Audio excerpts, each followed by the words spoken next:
Whether the market is hot or not, whether it's fast or slow, strong or weak, however you describe the real estate market, you know it and I know it. Today's consumer is going to continually put more and more of their trust in the knowledge broker. The question is, are you the knowledge broker? How effectively are you positioning yourself as that expert who can be trusted and confided in because you're the pro in your local community? Is your marketing adequately positioning you as a knowledge broker? Or maybe are you somebody who struggles with the calculations, with the math, with the data side of it all?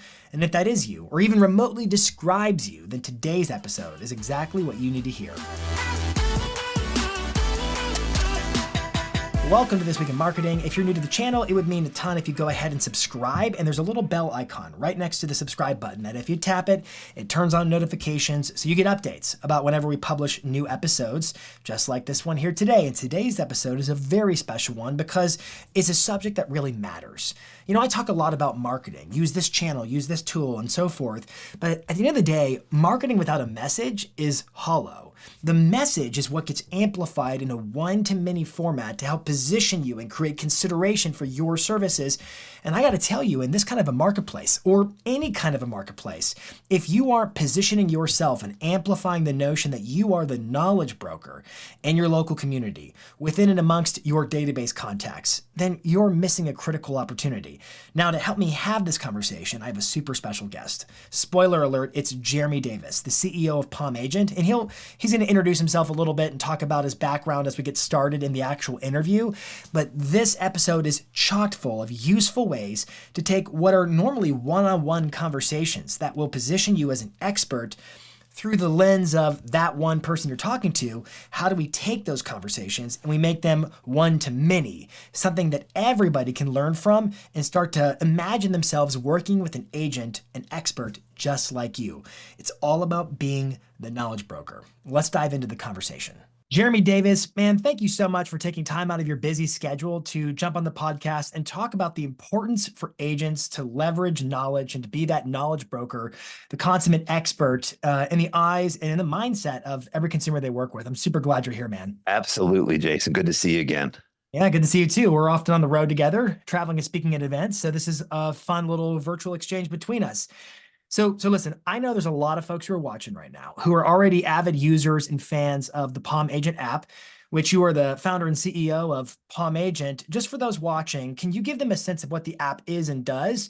And I want to just kind of foreshadow where we're going with this. This is not a commercial for any kind of a tool. If you're listening or watching right now, this is a tool that you can integrate in terms of helping to position yourself as an agent to be that knowledge broker in your marketing mix. So stick with us because we're going to lead somewhere really, really powerful in terms of messaging and communications and your social and your video and your emails and your marketing. So just tell us, if you would, Jeremy, the origins of PalmAgent. Ooh, how far are we going back? All the way? You decide. So originally, I have one around here somewhere, but my mother was a broker. My dad was a broker. My mother, like a lot of agents, hated the math part of real estate. I always say, if you hate the math part of real estate, typically, we were talking about earlier, the different spheres, typically that means you have a good personality. Like, it's how it works. So if you like her, hate math, or it's not your favorite subject, at least, People love you. Probably means you have a better personality. Let's be honest. But if you're an engineer, you can develop it, but it just doesn't come as natural. So she hated it. She was frustrated with it. It was the one part of the industry she didn't enjoy. Back in the day, some of you may remember this. They had these little books, amortization books, that everyone carried around. It was a little blue book, and it had a chart of payment information and what is the rate, and you could go to this page and find. And my dad is brilliant, and he sees that, and he's like, you know what if we could, computers were brand new, it was early 80s, computers are brand new. What if we could take that chart that you're carrying around and thumbing through and put it into one of these new things called a computer? Tandy and Radio Shack made these little programmable. Yeah. They had like 16K of memory. And so he taught himself coding. He started writing little scripts for that. Huh. And that was really the origin of it. It was him solving a problem for her. And how about that? It kind of grew. Some people in her office were like, hey, what is that? Yeah. We need that too. So I don't even think he charged for it. He's like, okay, well, give me, go buy one of these calculators at Radio Shack and I'll find a way to load the code into it. And it was on a tape recorder, which is Oh my crazy. goodness. We still have some of them around the office, like some of the That's, original equipment. oh, it's And amazing. that was kind of the birth of it. And my dad wasn't a business guy. He didn't really care to grow it into a company, but he did meet the need for agents in the area, in the office. They loved it. And so Mm. when I graduated from college, the internet was kind of new. The Palm Pilot, so that's why it's called So it's Palm called Agent, PalmAgent. Okay. just came out. And I didn't have a lot of options. Didn't make the best grades in school, and I was trying to figure out what I wanted to do. And I was like, would you ever dust that old code off and maybe write it for the Palm Pilot? One of the biggest struggles early was like when rates would change and fees would change because we programmed everything into it. Yeah. There was no internet. So like, how did you update everyone? Well, you Yeah. drove to their house and plugged in your tape recorder and spent an hour winding the new code into the machine. So like Huh. part of the problem was it never could really grow past a mom The and pop analog age. Yeah. business. And now with the internet and now with the Palm Pilot, we were like, you know, that the problem still exists. Let's talk about dusting that off and taking it out. Now we have over 400,000 users in every state across the US, and it's helping a lot of agents solve the math part of the real estate industry. Marketing is ever evolving, and with the emergence of AI, the rate of change is faster than ever. Adapt quickly to AI-driven marketing strategies or risk falling behind. This is precisely why we've created the AI Marketing Academy, a 4-week virtual intensive tailored to integrate AI seamlessly into your marketing strategy. You'll start with unraveling the basics of AI, then you'll get to grips with essential AI tools. And finally, you'll learn how to incorporate these tools into effective, real-world marketing tactics. Space is limited, don't miss your chance to be a part of the future. And I would say that math is money. I mean, it's a huge piece of the pie in terms of having an effective conversation with the consumer. And so where I want to shift this conversation. So it's an amazing story. One, thank you for sharing the story. I love the foundation of it. I love the purity of where the idea came from. I think those are some of the best ideas. And, you know, I use the app now, and a lot of our coaching clients use the app now. And I'm aware that how many calculators are in the app now, ballpark? Now, I mean, if you look at all the individual infographics and stuff, they're all calculators, 100. You know, Okay. there's a calculator for every scenario. Yeah. And I love that. And now if that's overwhelming to somebody watching, of course, you guys have effectively a dashboard or a homepage that prioritizes the most popular and everyday use. There's like 4 main ones. So there's Yeah. 4 main calculators that everyone uses. And What are there the most important other- calculations? Because here's where I want to go with this. I want to talk about how are you integrating this into your video marketing? How is this really spilling into your one-on-one conversations? At the end of the day, marketing is simply an amplification of a message. And so what is the message? And is that message rooted in you being an expert? So help us understand, like, what are those most popular conversation calculators that every agent should be prepared to have with any buyer or seller in the course of their daily operations? Well, let me start with this one because this is why I've loved our partnership is you know, Tom and Jimmy and you have some strategies that it's not manipulating their audience. It's helping solve problems where people are raising their hand saying, hey, yes, I do need this right now. Yes. You guys are helping come up with learning what are people wanting to know now. And so one of them was these equity reviews you're doing. Yeah. And so as I'm watching this, I'm like, that's amazing. Everybody wants to know how much equity they have in their home because there's record amounts. There's more equity right now than there's ever been in the history of the world. Like there's a lot of equity in the United States real estate markets. Like, how much do I have? Because one of the things I have learned is the difference between about $200,000 of equity and $265,915 of equity are polar opposites. It's when you can be specific about knowing your numbers, the dots that the buyers and sellers start connecting and making decisions on now. The vagueness of 200,000, oh, I know we have equity, versus we got 216,984. Now maybe if we did want to get a rental, it might be a good idea. The wheels start turning. It's totally different. So as I'm watching you guys do that, I went to Tom and I was like, hey, how's everybody calculating equity? Because I know you have to have, you know, a CMA, like what do I think the home is worth? I need to know what they paid for it. I need to know if there's a loan and what that is. And there's a formula to figuring that out. Yep. And when I watched again what the industry was doing, I was like, I think we could address this. So relevant calculators, that's probably the one that's hottest right now, is we Yeah. created an equity review calculator that goes Mm, through and ask a few questions. We even pull, if you don't know loan balances, because a lot of times if you're using this for a marketing strategy, you don't have a lot of those details that you would have if it was a personal, intimate sure. client. Say, hey, let me open that mail for you and I can look this up and find this. Right. So we're even working with data providers and buying data to say, hey, Jason, I know you recorded a loan 4 years ago for this amount. Is that right? And you Mm. go, yeah, that is right. And I know that it was at this rate. Is that right? Great. And then we lean on the agents to say, you tell us what you think it's worth. We can tell you what they bought it for. We can tell you how much they should owe right now if they've been making their payments. And that's a lot of the heavy lifting. So That's such a huge impediment because you're right, and Tom is right, and Jimmy Mackin is right in having the conversation around what is your equity position. And we've been listening to Tom on the road talk about this, where I think a lot of agents feel like I don't want to keep asking them if they want to know what their home is worth. It feels like it's a little bit too pushy or invasive. But Tom's been shifting people's perspective to say, like, well, hey, wait a minute. You have to put yourself in the perspective or the position of these homeowners who've been hearing the news for the past year or so now, just kind of doom and gloom about real estate and so forth. And the market's going to do this or it's going to do that. And it's just been kind of negative. And so there's a lot of homeowners who are like, is my equity safe? right. Maybe they want to sell, maybe they don't, but they can't make an informed decision to move forward in either choosing to sell and buy another property or whatever, unless they have the right information. But a lot of agents definitely get hung up on, well, I need the right inputs so I can give the output of here's how much equity you're potentially sitting on. So you guys Here's definitely here's solve for here- that. here's what I found. It's funny. I was talking to a friend. I just have my first daughter, first child, just Yeah. recently, Yeah. and it's been interesting being an observer of people being fixated and fascinated about their kids and showing everyone pictures of me going like, I don't get it, to now having my own. Yeah. And then literally work her into every presentation, work her into every story. Worker Like, into every podcast. I love it. seriously, I was telling someone it's like a bird flying south for the winter. It's DNA. You can't help it. There's Yeah, nothing you right. can do about it. It annoyed me for a while watching others, and I'm like, hey, we get it. I know you love your kid. I can't help it. Right. And I said that to say this: people care about their own number. They do. This isn't a general statement of houses are going up or houses are going down. Jason, Yeah. do you want to know what your equity is? People want to know about their own number. And so when agents can help them, this isn't anything other than let me help you figure out what that number is.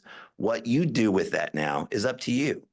But Yeah. now that you know your number, it's like now the wheels start turning. Maybe it is time to upgrade. If they're saying the rates are going to come down, maybe we want to.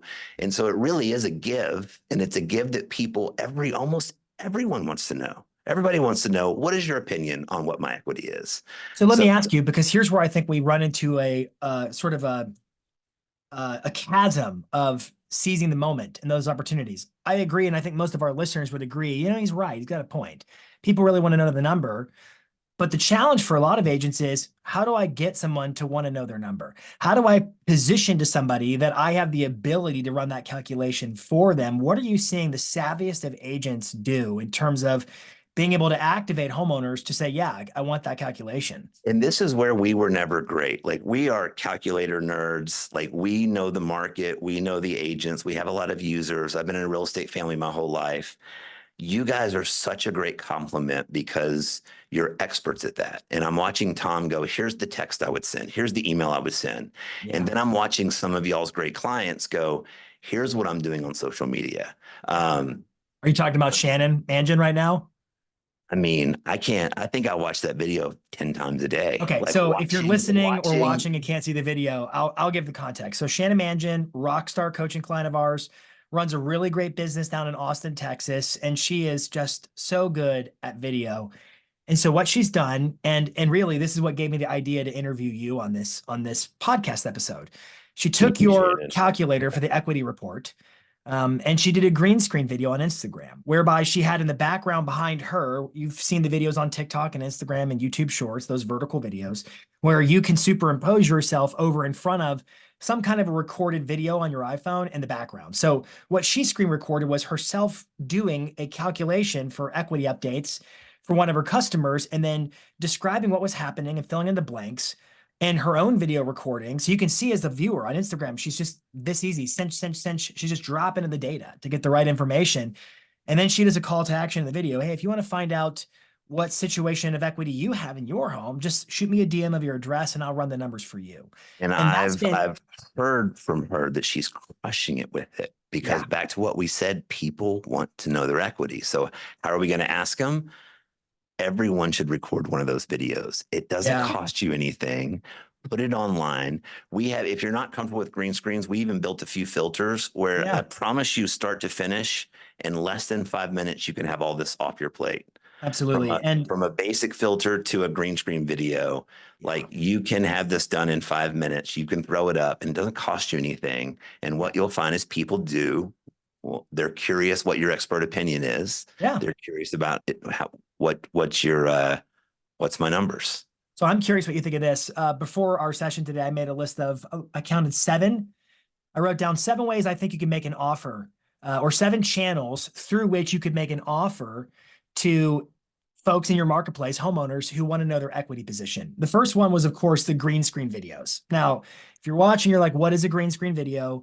On Instagram, there's a filter or an effect called a green screen. It's kind of like the weather person who points to the clouds. They're in front of a green screen. It's based upon that idea. You can also use apps like CapCut, Veed.io. These are tools that make it super easy to remove yourself from your background. You don't actually need a green screen. And you can then layer screen recordings and screenshots. And for instance, what Shannon did is she layered a screen recording of herself running a calculation for a client in the PalmAgent app. If you do not know how to screen record your iPhone, Google it. It's an easy step-by-step process that will be spelled out in Google for you. The green screens was the first one. And what I like about it is when you think about an Instagram reel, for instance, reels are generally, Jeremy, they're generally watched by people who are not yet following you. And the other variable to consider with Instagram is Instagram's algorithm right now is really largely predicated on interests. It's going to show people reels based upon their viewing interests. And so if I can make a piece of content that is hyper local in nature, for example, Shannon's in Austin. And so you'll listen to her language in her videos, and she is expressly clear that she's talking to Austin homeowners. So she is priming the algorithm to know, oh, I get it. It's for people who live in and around Austin. And then it's a green screen reel. And so it's that vertical video format of Instagram. And because it's a reel, it's being seen by people who don't yet follow her, mostly who are likely have an interest in the Austin real estate market. I mean, it's like a great way to organically reach customers who are ideal clients for you, but they don't know you yet. I also wrote down your email newsletter offer. So a lot of our great rockstar coaching clients are sending out weekly newsletters, bi-weekly newsletters, emails that are super valuable. And I'd make the argument that you should have a nested call to action. It's sort of a little call to action tucked in between. You're talking about local happenings and you're showing some featured listings. And in between those segments, you should make an offer like, hey, are you curious how much equity you've got right now? It's easy for me to run the numbers. Just reply with your address. Another super easy way to get people to, in your existing database, to want to respond. Love it. I also think your Instagram story polls is another great way to do it. So a lot of you are using Instagram and you can do stories where you can ask a question and somebody can say yes or no, and they can respond via polls. And I think that's a really good way for them to get into your DMs, so to speak. And then because of that, once they're in your DMs, you're able to respond back and forth with them as if having a text message. I'm gonna fire off a few more really quick, Jeremy, and then I want to get your wrap up thoughts on this. Perfect. I think you can also put offers on your website where they can schedule a Calendly to review the calculation super quick and in person. I think that you can do in the product section of your Google business profile. You should have a home valuation or a handmade or a tailored or a bespoke, if you will, CMA of what your home is worth, and you can use the calculation to do it. I also think on your Instagram link in bio, if you use a tool like Linktree or links.co, for instance, you should be able to have another link that says, hey, schedule a time with me to go over your number, or just input your address here and I'll calculate it for you. And then last, I thought about QR codes and postcards to all your neighbors around your listings and elsewhere. There are a lot of tools out there, Jeremy, that will do automatic valuations of what someone's equity is worth. I think what you said is true, that what is the difference between like $65,000 and $65,214.89 is the difference between we'll get around to it someday and, oh, wow, this is real money and time is money. You agree or disagree? Night and day. There was one of the biggest brokerages here in Dallas. When I first started, I met with their founder Yeah. And she was reminding me, she goes, Jeremy, we used to use these rules because those little books were complicated, where we would say, your payment's going to be about 10% of, so $100,000 house would cost you $1,000 a month, or a $200,000 house would cost you $2,000 a month. Yeah. And your closing costs and down payment was about 10%. So $100,000 house, you spend about 10,000. She goes, but I would always take those numbers. And she was like smirking. And I would say, it's going to be about 1,085 and 62 cents. Yeah. So I threw in the last stuff. I was still using the same averages we would all use, but I would make them more specific. And she goes, would you believe it was one of my secret sauces? People really thought I was so smart when you're specific. And so it makes a huge difference to dial something in from your local expert. It just does. I also think right now we're just in a society where the average homeowner, I think, has become aware of the ability to get a quick estimate of what their home is worth based on online calculators and tools. Sure. And those are fine for, just some high-level diagnostics. But when you make an offer for a bespoke, a made-to-measure calculation of their home equity position, that has a different level of impact in terms of the way in which it's received by customers. And so here's where I'm going to toss the mic to you for final thoughts on this. My contention is that we are in a marketplace where, at the end of the day, the product you sell as an agent is your own expertise. And money is math. Math is money. Being able to position yourself as a knowledge broker in today's marketplace is what separates, I would make the argument, the very best of the best agents, the agents with whom everybody wants to work because they have a level of confidence in their competence, versus the agents who are struggling and hoping it was easier. And that's why I love tools like yours, because they make it easier. And you can have a great personality and be great with the numbers at the same time, and then let that be behind your marketing, behind the messaging, so people can be informed with the right information about what their home's worth. And then we only got into one calculator today. There's other calculations that can be used in terms of offering knowledge to the consumer. Final thoughts to you. Love all that. I'm sitting there thinking math is money, money is math. It sounds like a song. No, it's I love watching what Shannon did with something, because she took it further than we could take. And I love what you just said. You named off 7 things. You could leave me here in the room all day and I couldn't come up with one. Like it's the partnership. And one of Tom's things that I've become accustomed to hearing is the whole R&D is not research and development. In our ethos, it's rip off and duplicate. And like the way that you guys all share and say it's a collective group, like we're all going to do this together. And then you taking this through this medium and sharing it with the real estate community, like everyone take this and use it. This is a phenomenal idea and it works. And by the way, in 2010, we wouldn't have been making this podcast because that wasn't the time to do equity reviews for everyone. So you have to you have to be aware of the market we're in. That's a good point. But right now, there is a window. I don't know if that window is 10 more years or 5 more years or 1 more minute, but this is the play to run right now. Yeah. Get out to all of your clients and ask them this. It may not lead anywhere, but statistically, it's going to lead to some people starting to think about things differently. Right. And now we can be there to help them if this equity conversation now goes to another level. Dude, you're spot on. I can add nothing to that. I hope everybody listening or watching, wherever you're at, let us know in the comments, how are your conversations going when it comes to equity reviews with your customers, clients, contacts, people you meet in the field? And what else are you doing in your own marketing mix to position yourself as an absolute data nerd of a marketing expert? Thank you so much for watching. Can I add one more thing? One more thing. Yeah. I don't mind pushing this, and here's why. This isn't a sales pitch. Our app is free. We're doing this because we've gone around the country. Growing up with parents that are real estate agents, I love the real estate community. I've been in it my whole life. We used to sell our product and we went a step ahead to go, we're going to go to all of our local title sponsors. They're going to give us local data and they're going to sponsor it so that the agents don't pay a penny. So like, I don't mind selling this to you and pushing it hard, everyone, because it's free. Go to PalmAgent, go to the App Store, download it and start using it. There's no ulterior motives. Like, go get it and start using it. We've already done the hard lifting and gotten sponsors and advertisers to pay for this. Just get it and use it. Yeah. And get some listings when you do. It's all about marketing that moves the needle. Certainly a lot of good ideas in this show, man. A lot of good stuff. Jeremy, thank you Jason, so thank you much. for everything you do. Like Yeah. it's been incredible to get to know you and watch the genuineness of how you pour into the community.